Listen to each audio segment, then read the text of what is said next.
Hey, it's Coach Anderson here again from Mississippi Public Broadcasting Online, U.S. History from 1877 to present. Today what we're going to do is pick up with Unit 3, Urban America, lesson number 7, which is our summative assessment on urban America. And what we're going to do, of course, is go through and test and see if you were able to answer some of these questions that we're going to have that you might see on the map assessment or on your benchmark assessment. So what we're going to do, without further ado, we're going to jump right into these questions and see how well you do. First, we have the unit focus questions, of course, that we have been putting up as we do every lesson. And what we told you that they were responsible for doing, of course, is guiding what we should know at the end of the unit. This is why do people migrate, number one, and then how is urban life different from rural life? Well, let's jump in and see why. Why do people migrate? Well, there are any number of different reasons for that. Typically to gain access to a better way of life with more job opportunities, to escape hardships, either political, religious, or personal, to seek adventure. Historically, migration in America is centered around the 3 G's: God, glory, and gold. How is urban life, number 2, how is urban life different from rural life?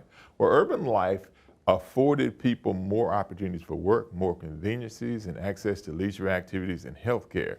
Whereas in the terms of the rural life, it was a little bit more rustic, a little bit more difficult, of course, to kind of navigate because you had to be a lot more dependent, of course, upon yourself.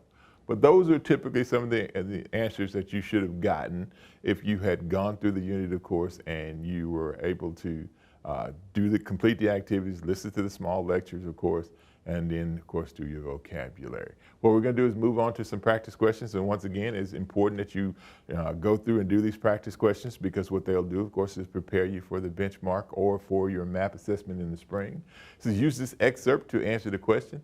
Be it enacted by the Senate and the House of the United States of America in Congress assembled that the provisions of this act shall apply to any common carrier or carriers engaged in the transportation of passengers or property wholly by railroad from one state or territory to the United States and to any other state or territory in the United States, the Interstate Commerce Act of 1887. They said all that to say this here, that if you're transporting products between states on a railroad or on a train, then it had to be regulated by the government, which means that the government, of course, could set the rates and the standards. It says, what was the importance of this act? Well, the answer was, it was the first federal law used to regulate industry. Keep in mind now, after the Civil War, American politics is mostly dominated by Republicans, and Republicans did not like the idea of interfering, of course, in businesses, especially big businesses like the railroad. Practice question number 2, the first antitrust law to include a provision prohibiting price setting through the creation of monopolies was, once again, Republican-dominated politics after the Civil War, leaving business alone. Laissez-faire was their idea, but they did pass one important piece of legislation, and that would be the Sherman Antitrust Act that outlawed the creation of trust and monopolies. Practice question number 3, use the information in the list to answer the question, the Populist Party platform, eliminate the gold standard, create an 8-hour workday, government ownership of the railroads, a graduated income tax, which aspect of life in the 1800s led popular support measures in the platform, abolition of slavery, intensive drought conditions, expanding industrial monopolies, the movement of women into factory jobs. Well, the populists advocated, different things to help with conditions that they face, and one of the ones that they faced, of course, were extensive drought conditions.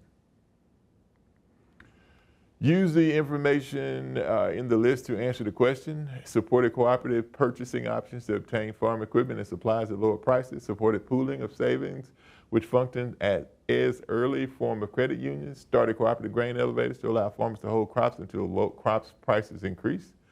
The information in the list describes which group? Well, that would be the Grange. One of those, the patrons of husbandry, like the Farmers Alliance, also created, of course, 2 farm organizations created for farm interests.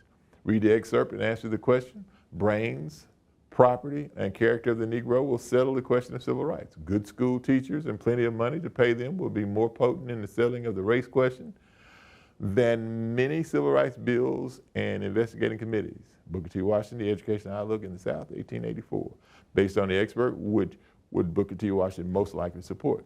Increased funding to support education, government aid to provide food and housing, lobbying Congress to pass voting laws, acts of civil disobedience to protest inequality. Well, it would be increased funding to support education. Which question, next one, which question? Which of the following can be attributed to W.E.B. Du Bois, the founding of the NAACP, the increase of industrial education for African Americans, the development of Underground Railroad, the weakening of the Black to Africa movement? Well, the only answer, of course, would be the National Association for the Advancement of Colored People, which would be the NAACP. Next question, I think we're getting to the last one, I think. Which statement best explains the Supreme Court decision in Plessy v. Ferguson? Groups seeking civil rights protections must cooperate with the government. Segregation is illegal as equal public facilities are provided. Laws against segregation are justifiable. Regulations of interstate commerce. The poll tax is a legal issue to be determined by the state governments. Remember what he said. Segregation of the races was okay as long as equal public facilities are provided. So the answer, of course, would be this. All too often they weren't equal, but that was what the idea was. Well, we have another question. Which of the following examples best reflects the philosophy of the gospel of wealth? Remember Andrew Carnegie. Carnegie expands his steel monopoly. Carnegie established museums and libraries throughout the nation. Rockefeller expands his oil monopoly. Rockefeller funds presidential candidates. Well, I just, in terms of my sticking my foot in my mouth a little bit, I gave you 50% chance. So I'm disappointed if you can't get that answer. And the answer, of course, would be Carnegie established museums and libraries throughout the nation. So rather than give somebody a handout, give them a hand up, give them access to museums, give them access to libraries where they can become smarter and they can adapt better to their environment in hopes, of course, of pulling themselves up by their bootstraps. Well, I guess I'm not finished. Which statement best describes the social gospel movement? The belief that certain cultures will be unable to sustain their existence, the emphasis of Christian principles to societal problems, the belief that capitalism helps the lower class, the emphasis on the Christianization of immigrants. Well, the answer is the emphasis of Christian principles to solve societal problems. And this, I am confident, is the last one. Use the list below to answer the question, the characteristics of the social gospel movement. Address poverty and injustice among the working class due to rapid industrialization based on the moral aspects of the Christian faith to implement reform. Which of the following demonstrates the best examples of these factors in action? The establishment of the whole house by Jane Addams, the social ideas of Eugene V. Debs, reform of prisons based on the ideas of Dorothea Dix, political reforms of Robert La Follette, and the answer would be the establishment of Whole House by Jane Addams. Once again, those are some of those questions that you would see, of course, on the MAP assessment or the benchmark assessment.